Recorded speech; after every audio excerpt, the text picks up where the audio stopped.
을 지었고, 저 영혼문의 주춧돌은 그냥 남아있고, 이 뒤에 보이는 게 무악재입니다. 무악재가 지금은 저 길을 넓히느라고 이제 고개를 다 깎아먹어서 완만해 보이지만, 그때는 저기가 인왕산 호랑이가 내려오던 곳이죠. 저기 넘어가면은 우리 어렸을 때는 홍제동에 화장터가 있었고, 그 이제 벽제도 이제 나갔지만 그런 곳이었습니다.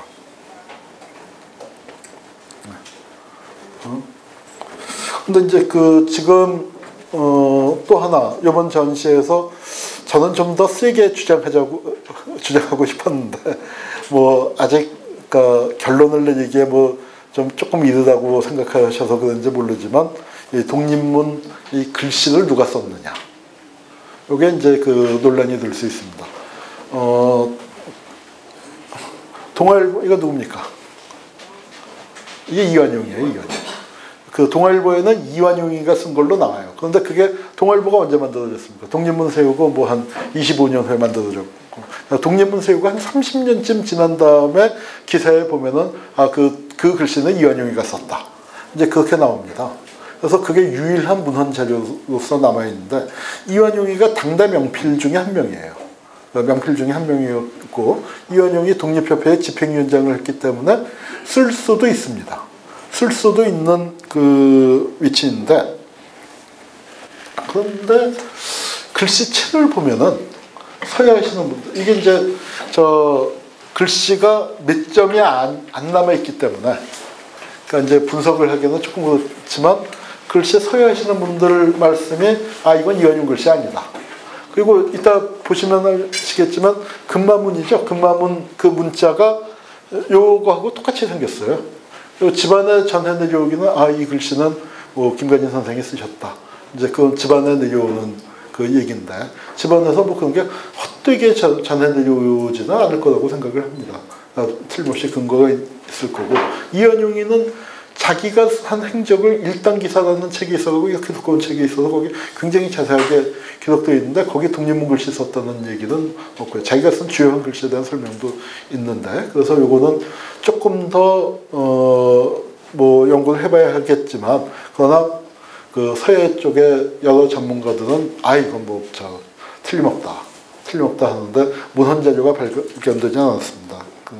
근데 이제 제가 요번에 하나 찾은 것 중에 독립신문에 보면은 재밌는 기사가 나오는데, 이게 뭐냐면 해주 제묵사죠.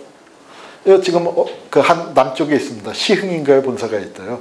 근데 왜냐면은 왜 가게 이름이 해주냐 하면 해주 특산이 먹입니다. 그런데 이분이 황해도 관찰사를 지냈어요. 황해도 관찰사를 지냈는데 뭘 했냐면은, 왜 이제 도지사가 되고 그러면은 또 중앙에 있는 분들한테 기념품이나 선물 같은 거 보낼 일들 있지 않습니까? 그걸 할 때 먹을 만들었는데, 그 먹이 뭐냐면, 그러니까 해주먹이니까 당시에 최고의 선물인데, 그 해주먹에다가 이렇게 이제 이거는 금송학 비단송학이라는 이제 상표인데, 그 브랜드가 독립문이에요. 그래서 독립문 먹을 만들었습니다. 그리고 독립문을 금박으로 쓰고 그랬는데, 그걸 보고서 이제 독립신문에서 뭐라고 했냐면, 김 관찰사의 독립문 사랑이 이와 같도다, 하고 이제 그런 소개하는 글을 썼는데, 그런 거 만든 걸로 봐서 보면은 정황 증거이긴 하지만, 저 글씨를 김관진 선생이 쓴 게 맞겠구나, 이제 생각합니다. 독립협회에서 만민공동회를 또 열었죠. 독립협회는 처음에는 관료들이 대거 참여를 했습니다. 그런데 이게 하다가 보면은 자체 논리가 있으니까 이제 요구사항이 점점 세지잖아요. 그러니까 그 정도 하고 이제 이런 상황에서 관료들이 다 떨어져 나갔는데, 김관진 선생의 경우에는 이 만민공동회가 상소를 하는데, 처음에 1차, 2차 만민공동회 대회장, 지금으로 치면은 재야단체 간사쯤이죠. 재야단체에서 실무자들이 이 상소를 올리는데, 거기에 이름을 써서 당시에 소두라고 그러죠. 상소문에 처음 이름을 쓰는 사람. 그렇게 올리니까 영향력이 없단 말이에요. 그래서 어떻게 했냐면은 4차 상소문을 올릴 때 김관진 선생이 소두가 됩니다. 그러니까 그 당시에는 보면은 독립협회 탄압받고 그럴 텐데, 굉장히 민중편에 서서 적극적으로 나서셨던 거고요.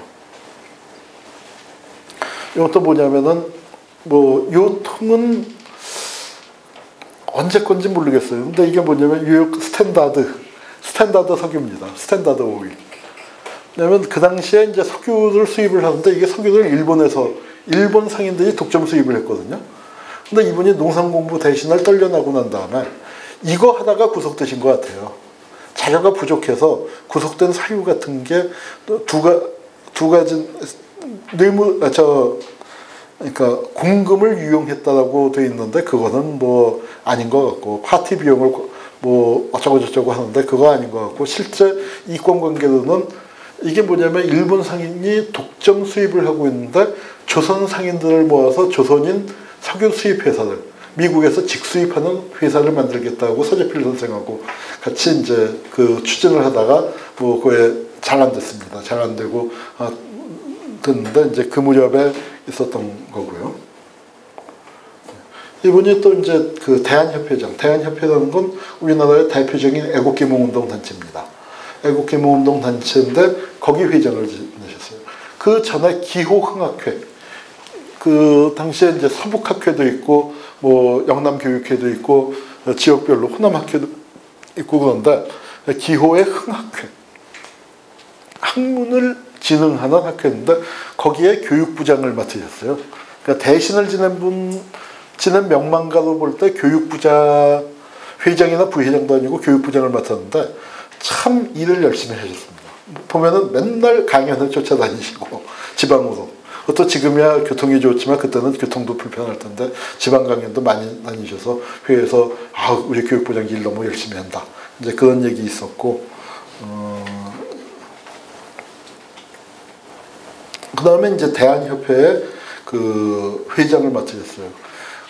그 대한협회라는 건 그 이제 몇 개의 학회들이 합쳐서 만들었습니다. 근데 이제 이름은 그 대한협회지만 대한협회고 이게 무슨 학술단체 같지만 사실은 정당을 지향하는 겁니다. 자기네 글을 봐도 그렇고 김관진 선생이 어디서 대한협회 집회에서 연설한 거에도 우리는 정당을 지향한다. 그러니까 우리나라 최초의 근대 정당을 지향하는 독립협회의 전통을 이어받아서 그걸 정당으로 발전시켜 보려는 이제 그런 노력을 했는데 당시에 그 정당체로서의 가능성이 있는 이런 단체가 두 개 있었습니다. 하나는 일진회, 또 하나는 대한협회. 그러니까 그걸 쉽게 얘기해서 일진회가 여당이고 여당의 반개단체죠. 지금처럼 집권 여당은 아니지만 친여당. 그리고 그 대한협회는 야당격이었습니다. 야당격이었는데 거기 거기 이제 회장을 맡으신 건데 대한협회에 대해서는 평가가 엇갈립니다. 애국계몽운동이라는 점에서 높이 평가하는 부분도 있지만 여기에 정세인식에 대해서 굉장히 박한 점수를 저도 좀 비판적으로 그 대한협회 부분에 대해서는 비판적으로 생각을 하는데 가령 이거 김관진 선생이 기명으로 한 기사인데 일본을 어떻게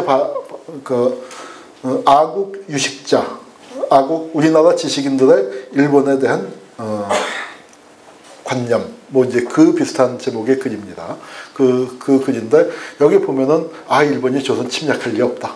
일본은 우호국으로서 우리 옆에서 우리를 도와주는 뭐 그런 나라가 될 것이다. 굉장히 뭐 우리 지금 결과를 알잖아요. 결과를 아는 입장에서 볼 때는 아주 나이브한 인식이었습니다. 그리고 이분이 이 시기에는 그래도 뭐 일본 고관들하고도 뭐 일본 워낙 조선의 대신이었고 초대 공사였고 하다 보니까 친하게 지내고 교류도 많았고 또 백운장에서 파티도 많이 하고 뭐 이제 그랬었습니다. 이제 이렇게 있다가 망국이라는 게 실제 어마어마한 충격으로 다가온 거죠. 그리고 이제 이게 보면은 뭐 이런 일이 있었어요. 그러니까 순종이 이제 전국을 순회하는 그래서 서행 평안도 쪽을 이제 한번 순시하는 그런 일이 있었습니다. 기차를 타고 가는데 그 기차에서 송병준이가 술에 취해갖고 뭐 시비가 붙었어요. 그러니까 술에 취해서 막 이러니까 시종무관이 제지를 하니까 네가 뭔데 하는 거야 하고 칼을 빼들었습니다. 근데 황제가 저 옆에 있는데 황제 앞에서 이게 칼을 뺀다는 게 조선시대에 상상할 수 없는 불충이었는데, 뭐 그렇게 되니까 이제 뭐 난리가 나서 야당에, 대한협회에서는 막 송병준을 공격을 하고, 이제 그랬을 때, 그때 김가진 씨 등이 그 총리 이완용에게 뭐 건의한 그 견해한 글을 그 낭독하다가 이 사람이 그 500년 국가의 기강이 어찌하여 여기에 이르느냐, 그 대목에서 통곡을 했다는 거죠. 그래서 이제 그 당시 망해가는 나라의 그 분위기고, 여기는 이제 보면은 그 뭐 글자가 이제 많이 깨졌습니다만, 이 황해도 해주군에 있는 전장 300여석지기, 300석이면 100석군이면 굉장히 큰 부자라고 하지 않았습니까? 그런데 그 중에서 300석 되는 전장을 대한협회의 운영 자금으로 내놨다 하는 그 기사입니다. 그리고 이거는 이제 뭐 내각을 개편하면 김가진 씨를 대신을 시키자. 뭐 그래서 대신 물망에 또 오르고, 뭐 총리 물망에 오르고, 뭐 이제 하는 그런 기사들을 실린 거고요. 요거는 이제 그 무렵에 초등 무기화, 신참 중등 무기화. 이분이 다양한 면에서 활동을 하셨는데, 양잠, 전기, 종목, 목축, 뭐 이런 쪽에 굉장히, 특히 양잠 쪽에서는 굉장히 그 중요한 역할을 하셨던 것 같아요. 여기 이런 자료를 찾지 못했는데, 이건 무기화학에 대해서 서문을 쓴 게 있습니다. 그 책자고, 이게 김가진 선생 유고에 남아 있는 요 글씨가 있고요. 그다음에 물명고라는 책이 나오는데 거기에도 또 서문을 쓰셨고요. 요 영가라는 게 뭐냐면은 안동의 옛지명입니다. 안동의 옛지명인데, 김가진의 형님이 영진이에요. 그리고 동생이 이제 가진이고, 그래서 그 두 이름을 땄는데, 아버지가 안동부서를 지내셨고, 또 김가진 선생도 안동부서를 지냈습니다. 요게 이제 여기 보면은 대머리집도 있고, 그러면 깃대박이집에, 저 끝에 태극기 박은 깃대박이집이 있네요. 이제 망명을 하시게 되는 건데, 이거는 이제 뭐 나라가 망한 다음에 자기를 받으셨죠. 그러니까 구한국의 대신들에게 다 줬습니다. 자기를 한 50몇 명한테 줬는데, 자기를 안 받은 사람이 몇 분이 있긴 있어요. 같은 안동 김씨도 김석진이라는 분이 계십니다. 그분은 자결을 했죠. 그러니까 누구냐면은 서예가 일중 김충현, 또 김응현, 그 형제분의 그 증조부 되시죠. 그러니까 우리 그 선현 씨하고 같은 돌림자. 근데 이제 그대 자결했고, 그냥 6.1중 같은 분이 거부했습니다. 그런데 이때 이분은 받으셨어요. 그냥 자기는 받으셨고, 그 다음에 그 귀족들 모임에도 또 나가셨습니다. 뭐 귀족이라는 게 다 옛날 대신 같이 지낸 그 동료들 뭐 그러니까 거기 나갔고, 이거는 매일신문사가 만들어졌을 때, 그러니까 사옥을 신축했을 때 거기 가서 휘호를 부탁하니까 이제 이렇게 그 휘호를 남기셨고, 그거를 이제 신문에서 쓴 거죠. 이분이 이제 당대 최고의 그 서예가였고, 나중에 생활이 궁핍해지니까 이 글씨를 써서 먹고 살았다. 뭐 이제 그런 얘기가 또 있습니다. 그리고 이거는 이제 이노우에 가오도라고 우리 조선공사 지낸 명치유신의 원훈 중에 한 명인데, 그 조선공사 나와 있다가 그 사람 죽었을 때 그 추모 얘기 나올 때 썼던 거고, 그러니까 이 시절에 보면은요, 그러니까 아마 김가진 선생이 쭉 쓴 거에 보면은 인고의 세월을 살았다, 뭐 견디면서 살았다 하셨는데, 뭐 이렇게 대충 좋은 얘기 해주는 겁니다. 근데 실제로 보면은 우리나라에서도 뭐 김가진 선생뿐만 아니라 김사량이라고 또 있죠. 김사량이라고 아주 유명한 소설가입니다. 나중에 일본에서 굉장히 이름을 날렸던 그 소설가인데, 보면 친일문학 작품이 많아요. 친일문학 작품 많은데, 김사량이 뭘 했냐 하면은, 친일문학 문인들이 베이징에, 북경에 일본군을 위문하러 가는데 거길 따라가요. 근데 거기서 뭘 했냐면 탈출을 합니다. 탈출을 해서 연안 독립동맹으로 가요. 그게 노마말리라는 글이 있고, 그래서 독립동맹 따라서 나중에 북으로 왔고, 북에 와서도 작가 활동을 하다가 전쟁 났을 때 종군 작가로 내려왔다가 낙동강에 내렸다 폭격 맞아 죽었어요. 근데 그건 그냥 목숨을 걸고 탈출했단 말이에요. 탈출해서 독립운동을 했으니까 친일파 아니죠. 그런데 작품만 보면 어때요? 친일 작품이 많이 남아있습니다.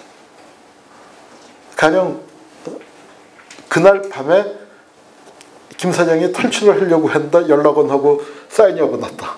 그래서 탈출을 못하고 해방을 맞았으면 어떻게 돼요? 김 사장은 꼼짝없이 친일 작가 되는 거죠. 친일 작가. 근데 속마음은 어땠어? 그런 거 상관없이. 근데 이분도 만약에 망명을 안 하셨더라면 뭐 이런 행적, 이토 히로부미하고 뭐 잘 지내면서 시 주고받고 한 거, 뭐 그런 거 또 자기까지 받고 그런 거 보면은 친일파라고 누가 뭐라고 해도 할 말이 없을 만한 이제 이런 대목들 남아 있습니다. 그런데 참 사람은 끝까지 봐야 한다. 그리고 이분이 망명을 안 하셨으면 어땠을까요? 김혜한 선생, 또 수상 선생, 그분들은 그냥 여기서 아마 숙작을 하셨겠죠. 자기를 물려받으셨을 수도 있고. 그러면은 또 독립운동을 했을지 뭐 잘 모르잖아요. 그런데 하여튼 망명을 하시게 됩니다. 이게 고종 황제의 마지막 모습이에요. 돌아가시기 전날입니다. 뭐 건강 상태가 아주 좋아 보이지는 않지만 그렇다고 오늘 밤에 돌아가실 것 같지는 않죠. 오늘 밤 뭐 모르죠. 노인들 그냥 어제 밤새 안녕하셨습니까? 라는 말도 있지만 근데 김가진 선생의 그 당시에 독설설이 파다했죠. 김가진 선생도 독설설을 그거는 분명히 독살이다라고 상해에 망명하신 다음에 첫 마디가 그거였어요. 요게 이완용이 조카입니다. 한상학이라고. 그다음에 그 한상학이가 그 식혜에다가 독을 탔다. 그 양반 그 고종이 식혜 드시고 난 다음에 내가 왜 이래 하면서 그 써지셨다는 건데. 그래서 그거 이제 뭐 몸에 푸르게 변했고 뭐 전해 내려오는 얘기는 그렇습니다. 그러나 부검을 안 했기 때문에 우리가 뭐 그걸 이제 단정적으로 얘기할 수는 없지만 그 당시 분들은 다 독살이라고 믿었고 그게 아마 고종 황제가 그렇게 돌아가신 걸 보고 그러니까 이분도 결심을 하신 게 아닌가 생각해요. 고종의 죽음이라는 게 뭐냐? 저는 고종 황제에 대해서 긍정적으로 얘기하는 분들도 많이 있어요. 광무개혁을 얘기하거나 아니면 국사편찬위원장 지낸 이세진 선생님, 제가 옛날에 배웠었습니다만 이세진 선생님 너무 오른쪽으로 가신 것 같아요. 그 보면은. 근데 이제 이세진 선생님 같은 경우는 뭐 고종을 아주 높이 평가하는데 저는 높이 평가하지 않습니다. 저는 굉장히 무책임했다고 생각해요. 쉽게 얘기해서 이런 겁니다. 자, 조선이 오래 망했나요? 500년 된 왕조가 망했습니다. 망하는데 나라가 망하는데 두 가지 길이 있어요. 하나는 거룩하게 망하는 길과 또 하나는 더럽게 망하는 길. 이게 제가 저의 분류법인 줄 알고 한참 얘기를 하고 다녔는데 이게 사실은 찾아보니까 백범 선생님이 그 비슷한 말씀을 하셨어요.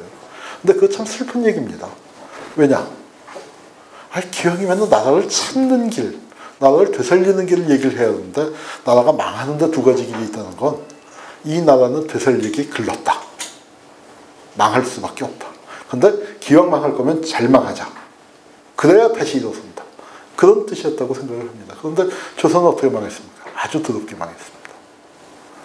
500년 된 나라가 망하는데 가령 우리가 힘을 붙여서 일본이 쳐들어왔고 일본이 대포 밀고 들어오고 우리가 맞서 싸우다가 최후의 인까지 싸우다가 다 죽고 그럼 거기서 일본 놈들이 밀고 들어오는데 고종 황제가 딱 나오셔서 이놈들아 여기가 어딘데 감히 쳐들어오느냐 라고 외치다가 끌려가시거나 아니면 내 대에서 나라가 망하는구나 하고 명나라 황제처럼 자결을 하시든가 아니면 하다못해 정말 이 기둥에다 대고 머리라도 찍으셨으면 그 고종 황제가 머리라도 찍으셨으면 지금 덕수궁 가면은 거기가 최고 명소일 거예요.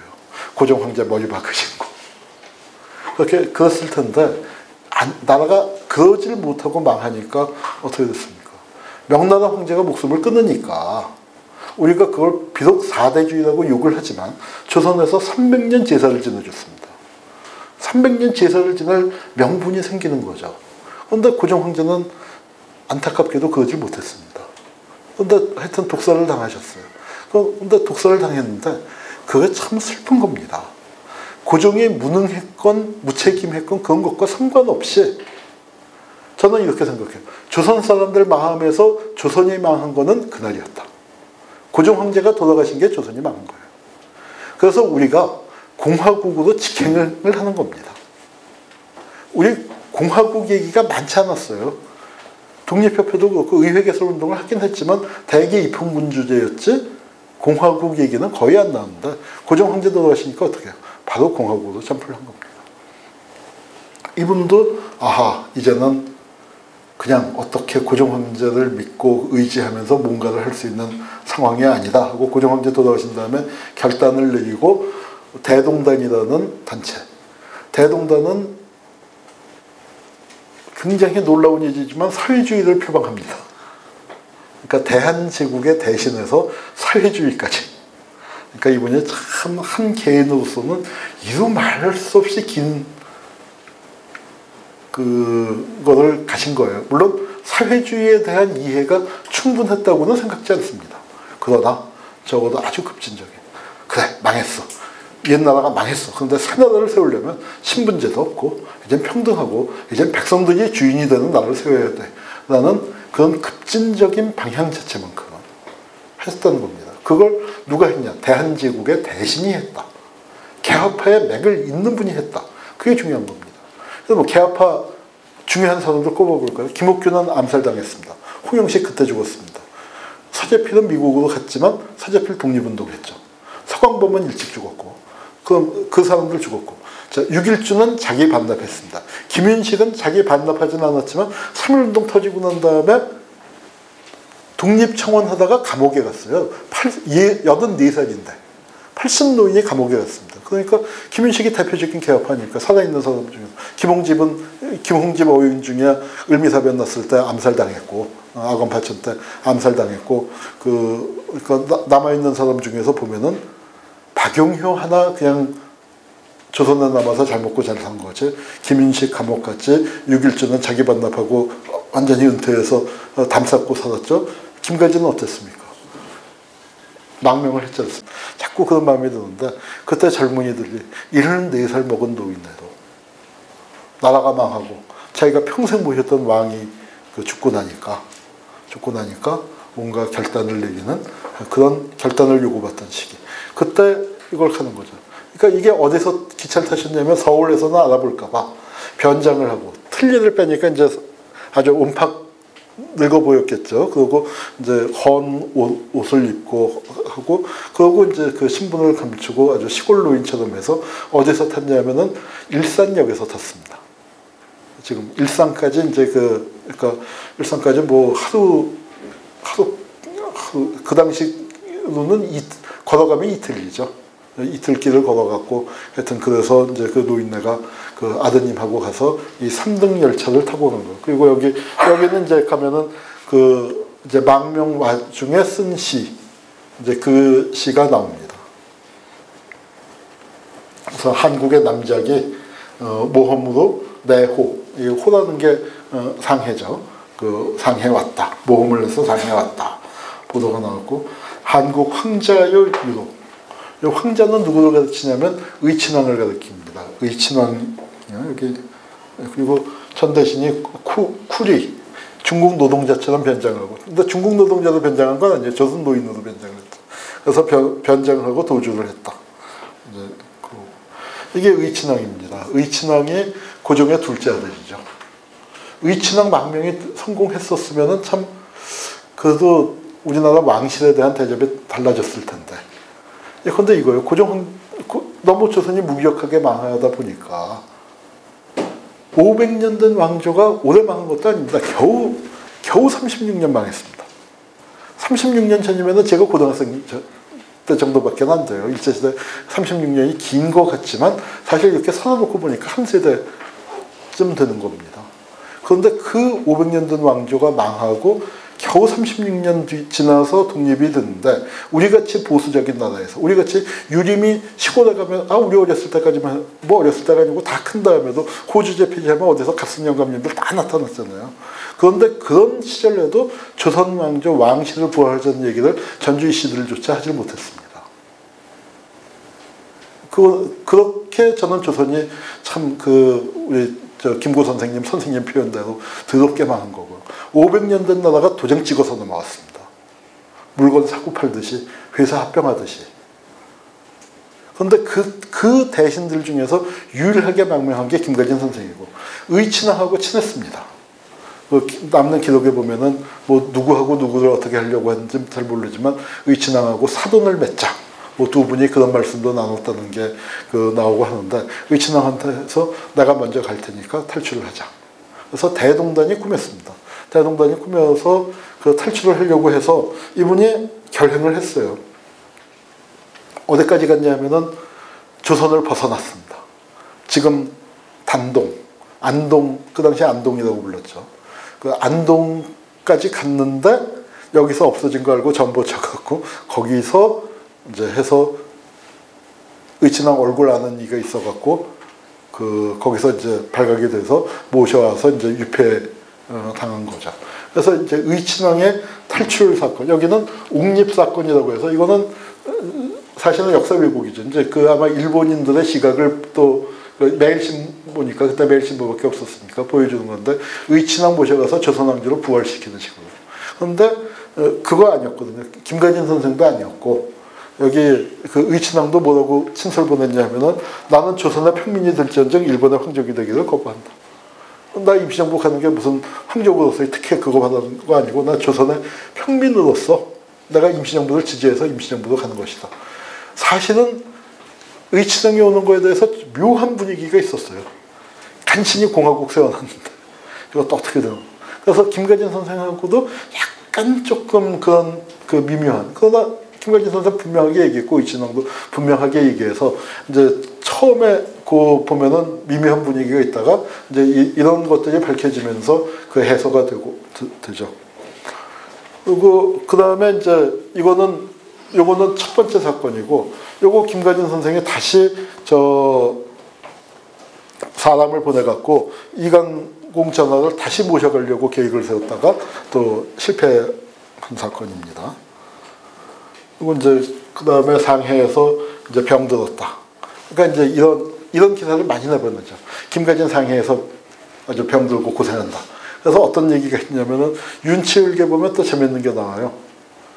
윤치을한테 와서 이제 윤치을가 독립협회 회장도 지내고 아주 대표적인 개화파 명사였으니까 당신은 독립운동 안 하냐? 그랬더니 아주 비아냥거리는 저도 일기에다 뭐라고 썼냐면 나보고 김가진 같은 처지가 되란 말이냐. 네, 그런 얘기가 있었습니다.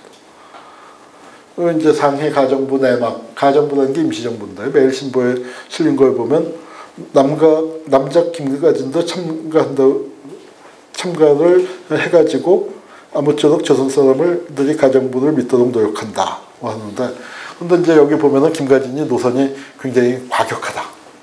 그래서 일제가 분류하는 거에 과격파의 둘이, 하나는 이동휘는 만주와 연결된, 사회주의와 연결된 무장 독립투쟁파고, 그 다음에 김가진 선생은 또 그쪽과 반드시 연결됐다고 보기는 어렵지만, 그러나 김좌진 장군하고는 연락이 있었습니다. 김좌진 장군하고는 연락이 있었지만 이동희 계열하고는 약간 다르지만 그래도 즉각 행동을 바라는 또 과격파로 나옵니다.